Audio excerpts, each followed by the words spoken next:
Best player. So this is the category that I'm taking for this one.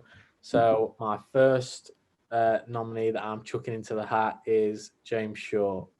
Um, I think maybe an obvious one for me because I think is a player that I rave about and have done since we got involved. I just think if you're looking for consistency and a number of top performances, you're probably not looking much further than him. Consistently a 7 out of 10, and then on the odd occasion he can make a 9 out of 10 performance. I look back to that Tadcaster game, and I think we can all agree he was electric there. So, anyone got any qualms with Shorty or an happy pick with that? I think that's a good pick. What kind of everyone else think to his performances in terms of consistency and level he's produced? Yeah, it's like you said. Go on, mate. No, I think he brings experience to the team. He's obviously been around the non-league game for a while, and you can see that with his performances. He can shift the game very easily with his performances. So yeah, I think that's good pick. Okay, Vlad, here's your chance, your first one. Chuck your name into the hat.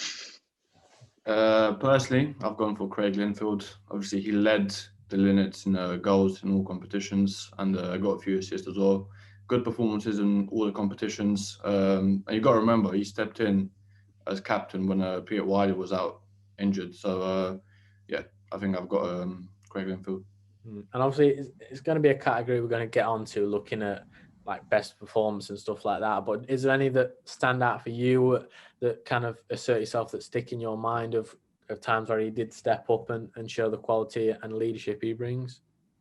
Well, for me, the most memorable game is the Tadcaster game, and I think he did get a goal in that one. Did he get one or two? He got two. He got a penalty. Was it? Oh yeah. Two, yeah. Yeah, so he got a couple of goals in that one, led by example, and led on the pitch, was vocal as well. So I think that's the game. That's the one game that stands out for me. Go on, Jack. And I think I'd be able to guess. I'm not sure, but I think I'd be able to guess yours. I've gone Tom McCready. It was very close between him and Louis. Obviously, Louis won one of the things, so I thought I'd try and change it up. Tom was just obviously back at Colwyn Bay now, but for the games I saw him, he was just outstanding. I was going to ask, how good has he been for the Linnets? Obviously, we've all seen his quality, but for you, kind of personally watching it, what level has he produced?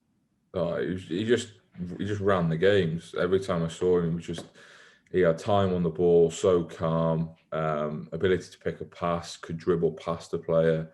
I think it said it all when we signed him, Carl spoke so highly of him, and I think he knew what sort of player they were going to get, and I don't think maybe people didn't recognise how good a player he was because everyone else was playing so well. But when you kind of focused on him, and I'll come to it later, but there was one game in particular, it was just absolutely unbelievable. And he performed, and when he wasn't in the side, you could tell there was just a little bit missing, and he brought that little bit extra to unlock a defence or just dictate the tempo of games. I think more than fair shout. He was definitely up there for me in terms of my nominees. Go on, Mark, finish us off. Who's your nominee for Player of the Year? I'm going to say Ewan Murray. I think his goals have been very influential on the team this season. He's been involved in the majority of the victories. I feel like he pushes the tempo when he's on the pitch. He's always pressing, and he brings a positive style of play to the Linnets, I think. But yeah, he's scored some very important goals, some very good goals, and been involved in many other goals during the season. So we've touched on this fact kind of before in previous podcasts. Obviously, you've watched Chester since you were young, and obviously you've seen kind of his development from the Chester Academy to the first team and now at the Linnets. Has he surprised you in how well he's adapted to men's football, or did you always know that he's got that personal quality to succeed at this level and potentially beyond? I think I could see it at Chester. Obviously, he was younger when he was playing in the first team at Chester, but you could see he had a bit of class about him even at his young age. But he needed time, he needed game time, and he wasn't getting that at Chester, obviously, with him being so young. But now he's playing regular football, he's getting more of an opportunity, he's getting more experience under his belt now, and he's kind of fulfilling his potential that you saw from him at Chester. Absolutely. No, I think all 4 very, very good shouts for Linux Insiders player of 2020, 2021. So to finish that off, so my nominee is James Short, Blad's is Craig Linfield, Jack's is Tom McCready, and Mark's is Ewan Murray. As I said, these will go out onto Twitter, and obviously we'll give you, the fans, the chance to choose that.